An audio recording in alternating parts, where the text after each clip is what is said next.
Well, I think one reason that people pay so much attention to Richard Rorty is his kind of institutional effect and location.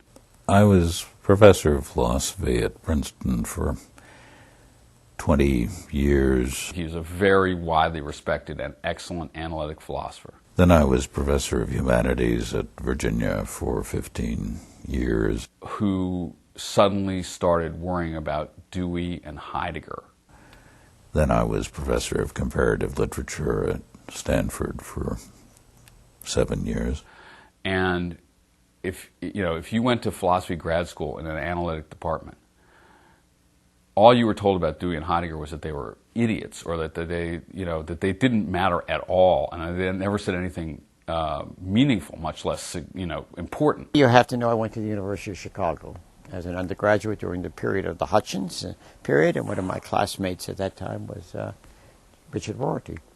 But at Chicago, the attitude towards Dewey was anathema. And so Rorty started, for one thing, just to synthesize a variety of traditions in a way, and he was a person whom the philosophical establishment couldn't quite ignore when he started to do that. Like I said, when he wrote in the preface to his book, The Philosophy of the Mirror of Nature, that the three most important philosophers of the 20th century are Wittgenstein, Heidegger, and Dewey, I think lots of people would have thought, well, the analytic philosophers would agree with Wittgenstein, the continental with Heidegger, but nobody would have agreed that to put Dewey in the same group would be considered a category mistake. One of my professors told me not to work on Dewey because he was dead as a doornail.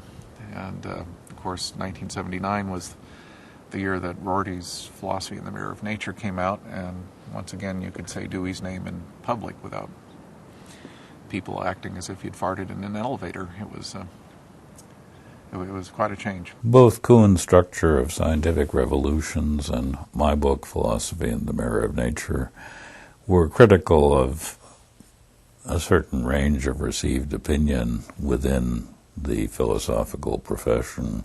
I think that if there's a single story that stands out to my mind as interesting and telling, it's that Philosophy in the Mirror of Nature almost didn't get published.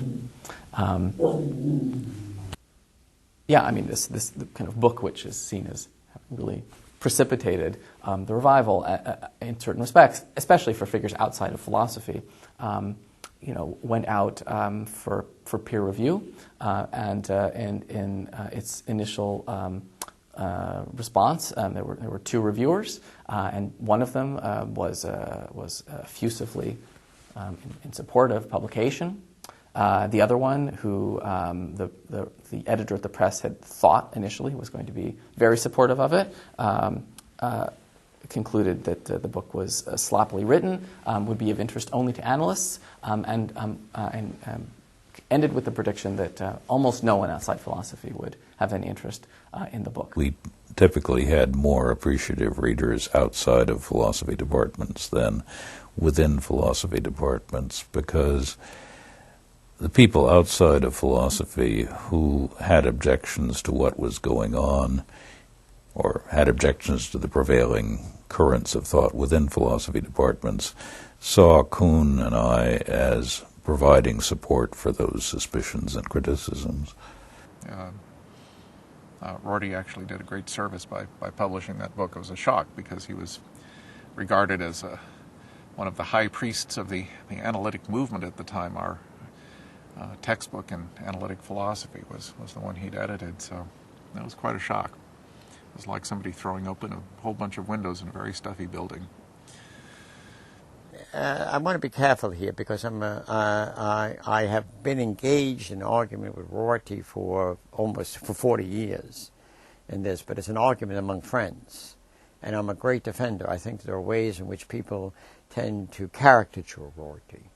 I think what's at the heart of Rorty is that he's a great moralist in the best tradition of Dewey and Whitman and Emerson, and people frequently don't see that. They think he's flip and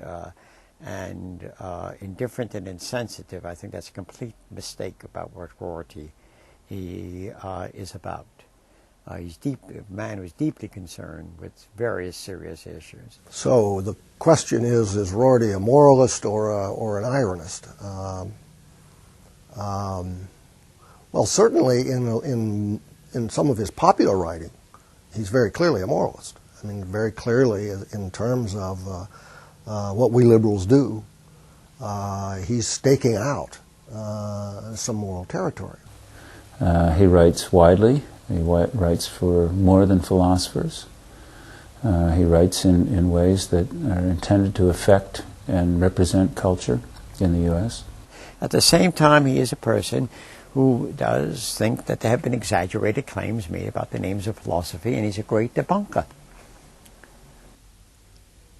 I'm attracted to Rorty's way of thinking. I don't agree with him. And perhaps in a profound way, I don't agree with him. But I do like the subversive quality of his way of getting at problems. I think that he debunks the idea that philosophy is a science, or that philosophy could be a system, or that there could be a science of science, so to say, which is philosophy, or a knowledge about how we could know, or something of that kind. These seem to me to be excellent clues. And if I may put it this way, I share with him the thought that this kind of debunking is crucial to American pragmatism. You know, my friend Richard Rorty is a pragmatist. I think Richard Rorty is a skeptic in the, in almost the old Greek sense. You know, saying, give up this talk about truth. Some analytic philosophers have, for example, complained about Richard Rorty's neo-pragmatism, I would say. As he no longer believes, apparently, in the objectivity of truth. Well, I would put it a different way. I would simply say, according to some of his writings at least, he seems to suggest that truth isn't really real. And the great American philosophers never said anything like that. There is what I would sometimes call the good Rorty and the bad Rorty. I mean, he likes to be outrageous and to make claims, and then very frequently qualifies his kinds of claims. I mean, for example, he has an ambivalence. He sometimes wants to say pragmatism has nothing to do with politics. But it seems to me that a lot of his work belies it. He's informed by the pragmatic spirit, and it informs his kind of politics for it. He, wants to denigrate. He talks about the disappearance of philosophy, but there are ways in which there is another sense in which he really does. It's philosophy with a capital P. It's a traditional philosophy. It's not philosophy in terms of, say, some of the things I've been talking about in terms of vision about this. He argues as if he's impatient with argument, but he's a brilliant argument. So it's in these things that I think that sometimes he belies even the things that he says. I think that